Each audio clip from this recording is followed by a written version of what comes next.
ဒီဗီယနာကသူ့ရဲ့အသက်လက်ထထားတဲ့ဇနီးကကျန်းကျင်ပေါ်မှာထိုင်ပြီးအစားစားရာကိုမြင်လိုက်ရတော့အရန်အော်သွားခဲ့တယ်ရောက်ခါမှာကစပွဲပေါ်တစားလေးကိုပြောခဲ့ပြီးနဲ့ကောင်မလေးကကြောက်ရွံ့နေတဲ့အတန်နဲ့ကျွန်မမထိုင်တဘူးကျေးဇူးပြုပြီးလိုက်ပါနဲ့လို့ပြောလိုက်တယ်ဒီစကားကြားလိုက်ရတော့ရောက်ခါမှာနဲ့အဲ့ဒီယောက်ျားနှစ်ယောက်လုံးပြုံးနိုင်ဖြစ်သွားခဲ့တယ်အဲ့ဒီချိန်မှာပဲအကူကြီးလေးသူကသူစုံစမ်းထားတဲ့အမှန်တရားကိုထုတ်ပြောလိုက်တယ်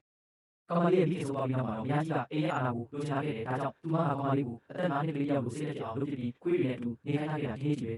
နောက်ပြီးသူမကကောင်မလေးကိုချမ်းသာတဲ့သူနဲ့လက်ထပ်ပြီးသူ့မိသားစုနဲ့စီးပွားရေးပေါင်းမှုစီစဉ်ထားခဲ့တယ်တနေ့မှာတော့အမတ်သူမကအရသာရှိတာသွားစားရအောင်လို့နေပြောခဲ့တယ်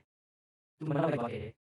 ဟိုတယ်တူရောက်တဲ့အခါအမတ်သူမကကိုကိုတန်ရှင်းအောင်သွားကျူလိုက်လို့ပြောခဲ့တယ်ကောင်မလေးရေချိုးပြီးထွက်လာတဲ့အချိန်မှာတော့အခန်းထဲမှာမတည်တဲ့ယောက်ျားတစ်ယောက်ကိုတွေ့လိုက်ရတယ်သူမကြောက်လန့်ပြီးထွက်ပြေးသွားခဲ့တယ်ထွက်ပြေးနေချိန်မှာပဲသူမကအဲ့ဒီဗီယန်နာယောက်ျားနဲ့လမ်းကြောင်းမှာတော့စားပြီးဆုံးသွားခဲ့တယ်အဲ့ဒီယောက်ျားကတော့ဘယ်စင်တွေကရှားပါးယောဂတူခံစားရပြီးစိတ်ထားပြင်းနေတဲ့မိန်းကလေးယောက်နဲ့နီးစပ်မှသာအသက်ရှင်နိုင်တယ်လို့သိထားခဲ့တယ်